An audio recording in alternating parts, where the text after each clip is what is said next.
کہا تصدیق کوئی ایسا کام مت کرنا کہ بعد میں آپ کو پچھتانا پڑے.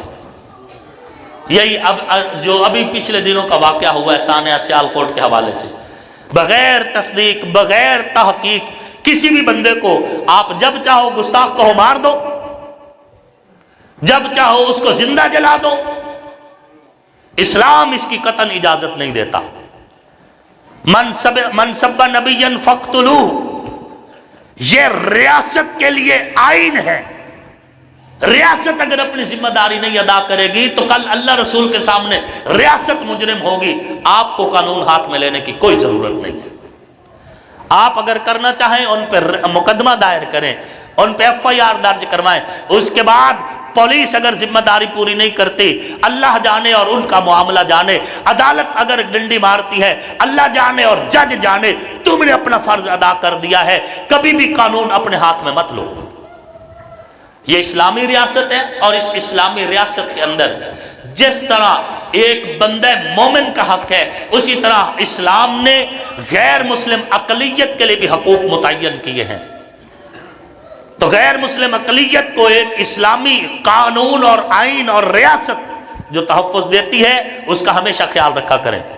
ثانیہ سیالکوٹ نے پاکستان کا منہ شرمندہ کیا ہے، اسلام کا حلیہ بگاڑنے کی کوشش کی ہے.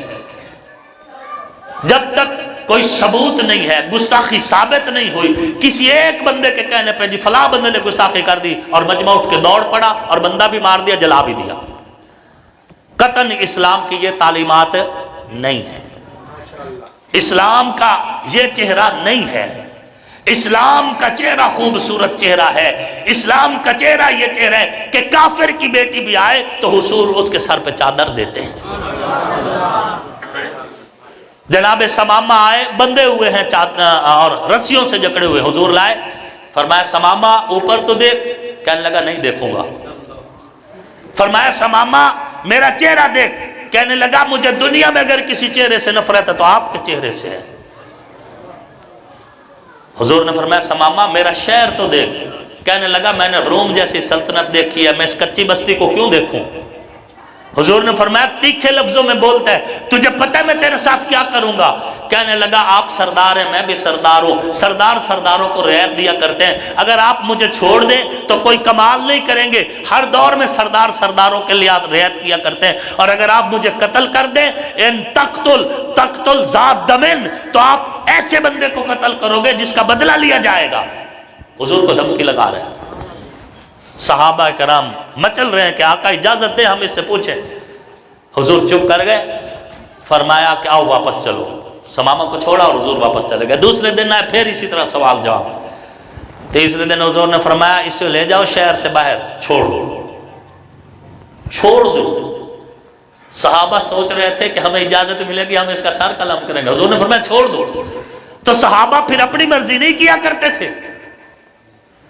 صحابہ کا تو مزاج یہ کہ عین جنگ میں حضرت علی کی تلوار اٹھی ہوئی ہے، کافر کی گردن پہ چلنے والی ہے، کافر نے حضرت علی کے چہرے پہ تھوک دیا ہے، حضرت علی نے تلوار واپس ہٹا لی. فرمایا جا تجھے چھوڑ دیا. حیران ہوا. اس نے کہا آپ نے مجھے چھوڑ دیا، میں نے چہرے پہ تھوکا. فرمایا پہلے میں لڑ رہا تھا اللہ کی رضا کے لیے، اب جو تو نے میرے اوپر ذاتی حملہ کیا ہے تو اس میں میری ذاتی غصہ اور میرا ذاتی غصہ شامل ہو رہا تھا، اس لیے میں نے کہا ایسا نہ ہو کہ میرا عمل میری ذاتیات کے لیے ہو جائے، اس لیے میں نے تجھے اپنی ذات کی وجہ سے معاف کر دیا. اس نے کہا اچھا اسلام اتنا خوبصورت ہے، پھر گواہ ہو جاؤ میں کلمہ پڑھتا ہوں، مسلمان ہوتا ہوں. اسلام کا یہ حسین چہرہ کون بتائے گا؟ ہم بتائیں گے. ہماری ریاست نے تمام علماء کو، تمام لوگوں کو اکٹھا کر کے، مفتیان کو اکٹھا کر کے پیغام پاکستان کے نام پر ایک دستاویز مرتب کی ہے. اس میں منورٹیز کے، اقلیتوں کے حق ہیں، اس میں مکاتب فکر کے آپس کے اندر نرم دلی کی باتیں ہیں.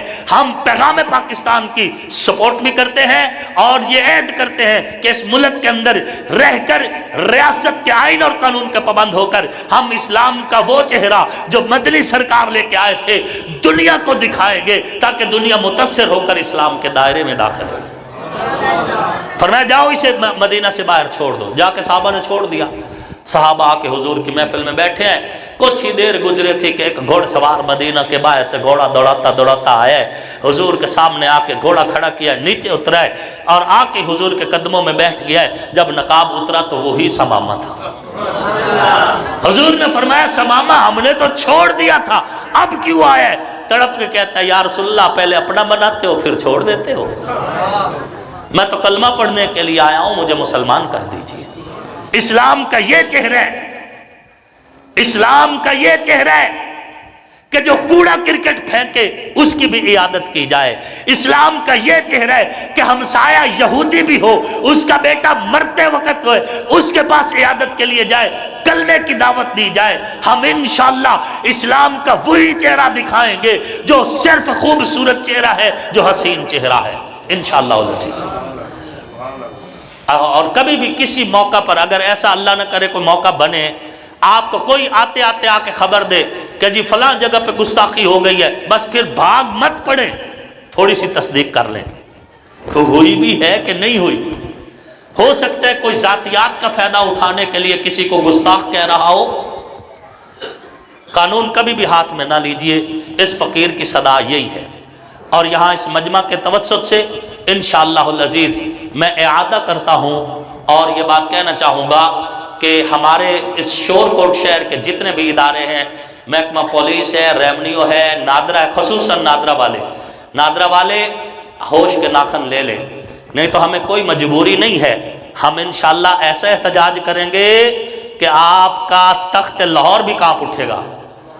یہ ادارے کسی کے باپ کی ملکیت نہیں ہے کہ جی فلاں کا ووٹر آئے تو اسے نہیں لفٹ آنا اور فلاں کا آئے تو اسے لفٹ آنا۔ نادرہ بہن کسی کے باپ کی ملکیت نہیں ہے، تنخواہیں کسی کے ڈیرے سے نہیں آ رہی، گورنمنٹ تنخواہ دے رہی ہے اور ہم جیسے لوگوں کے ٹیکس سے دے رہی ہے۔ جو لوگ کہہ رہے کہ فلاں کی طرف وین جائے گی فلاں کی طرف نہیں، ان کے میرے پاس ثبوت ہے کہ وہ خود ٹیکس چور ہیں، زمینوں کے انتقال کے وقت ٹیکس چوری کرتے ہیں، ثبوت ہے۔ میں کسی موقع پہ وہ ثبوت ظاہر کر کے ان ٹیکس چوروں کو کہوں گا کہ تم کون ہوتے ہو اداروں کے مالک بن کے کہنے والے کہ فلاں آئے تو اس کو عزت دو، فلاں آئے تو نہ دو۔ ہم منہ دیکھیں گے اس افسر کا جو ہماری انسلٹ کرنے کی کوشش کرے گا، نقد دیکھیں گے، ادھار بھی نہیں کریں گے۔